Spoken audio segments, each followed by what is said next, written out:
UG's favourite വേൾഡിന്റെ വചന കേൾവിയിലേക്ക് എല്ലാവർക്കും സ്വാഗതം. പ്രതിദിന വിശുദ്ധ വേദപുസ്തക വായന 1072 ദിവസം. അപ്പോസ്തലനായ പൗലോസ് കൊരിന്ത്യർക്ക് എഴുതിയ 1-ാം ലേഖനം 12-ാം അധ്യായം.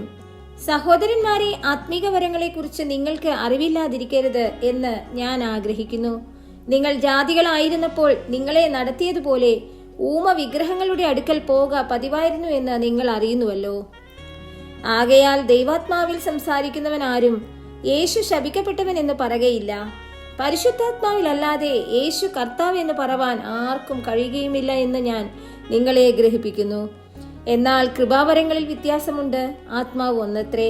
ശുശ്രൂഷകളിൽ വ്യത്യാസമുണ്ട്, കർത്താവ് ഒരുവൻ. വീര്യപ്രവൃത്തികളിൽ വ്യത്യാസമുണ്ട്, എങ്കിലും എല്ലാവരിലും എല്ലാം പ്രവർത്തിക്കുന്ന ദൈവം ഒരുവൻ തന്നെ.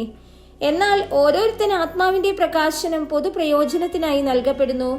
ഒരുത്തന് ആത്മാവിനാൽ ജ്ഞാനത്തിന്റെ വചനവും മറ്റൊരുത്തന് അതേ ആത്മാവിനാൽ പരിജ്ഞാനത്തിന്റെ വചനവും നൽകപ്പെടുന്നു. വേറൊരുത്തന് അതേ ആത്മാവിനാൽ വിശ്വാസം, മറ്റൊരുവന് അതേ ആത്മാവിനാൽ രോഗശാന്തികളുടെ വരം, മറ്റൊരുവന് വീര്യപ്രവൃത്തികൾ, മറ്റൊരുവന് പ്രവചനം, മറ്റൊരുവന് ആത്മാക്കളുടെ വിവേചനം, വേറൊരുവന് പലവിധ ഭാഷകൾ, മറ്റൊരുവന് ഭാഷകളുടെ വ്യാഖ്യാനം. എന്നാൽ ഇത് എല്ലാം പ്രവർത്തിക്കുന്നത് താൻ ഇച്ഛിക്കും പോലെ അവനവന് അതത് വരം പകർത്തു കൊടുക്കുന്ന ഒരേ ആത്മാവ് തന്നെ. ശരീരമൊന്നും അതിന് അവയവം പലതും. ശരീരത്തിന്റെ അവയവം പലതായിരിക്കെ എല്ലാം ഒരു ശരീരവും ആയിരിക്കുന്നത് പോലെ ആകുന്നു ക്രിസ്തുവും. യഹൂദന്മാരോ യവനന്മാരോ ദാസന്മാരോ സ്വതന്ത്രരോ നാം എല്ലാവരും ഏക ശരീരമാകുമാറ് ഒരേ ആത്മാവിൽ സ്നാനമേറ്റും എല്ലാവരും ഒരേ ആത്മാവിനെ പാനം ചെയ്തുമിരിക്കുന്നു. ശരീരം ഒരു അവയവമല്ല, പലതത്രേ. ഞാൻ കൈ അല്ലായിക കൊണ്ട് ശരീരത്തിലുള്ളതല്ല എന്ന് കാൽ പറയുന്നു എങ്കിൽ അതിനാൽ അത് ശരീരത്തിലുള്ളതല്ല എന്ന് വരികയില്ല. ഞാൻ കണ്ണ് അല്ലായിക കൊണ്ട് ശരീരത്തിലുള്ളതല്ല എന്ന് ചെവി പറയുന്നു എങ്കിൽ അതിനാൽ അത് ശരീരത്തിലുള്ളതല്ല എന്നും വരികയില്ല. ശരീരം മുഴുവൻ കണ്ണായാൽ ശ്രവണം എവിടെ? മുഴുവൻ ശ്രവണമായാൽ ഘ്രാണം എവിടെ? ദൈവമോ തന്റെ ഇഷ്ടപ്രകാരം അവയവങ്ങളെ ശരീരത്തിൽ വെവ്വേറായി വെച്ചിരിക്കുന്നു.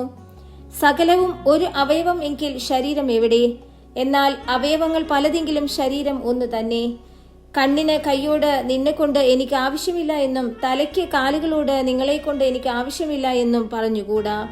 ശരീരത്തിൽ ബലം കുറഞ്ഞവ എന്ന് തോന്നുന്ന അവയവങ്ങൾ തന്നെ ആവശ്യമുള്ളവയാകുന്നു. ശരീരത്തിൽ മാനം കുറഞ്ഞവ എന്ന് തോന്നുന്നവയ്ക്ക് നാം അധികം മാനം അണിയിക്കുന്നു. നമ്മിൽ അഴക് കുറഞ്ഞവയ്ക്ക് അധികം അഴക് വരുത്തുന്നു. നമ്മിൽ അഴകുള്ള അവയവങ്ങൾക്ക് അത് ആവശ്യമില്ലല്ലോ.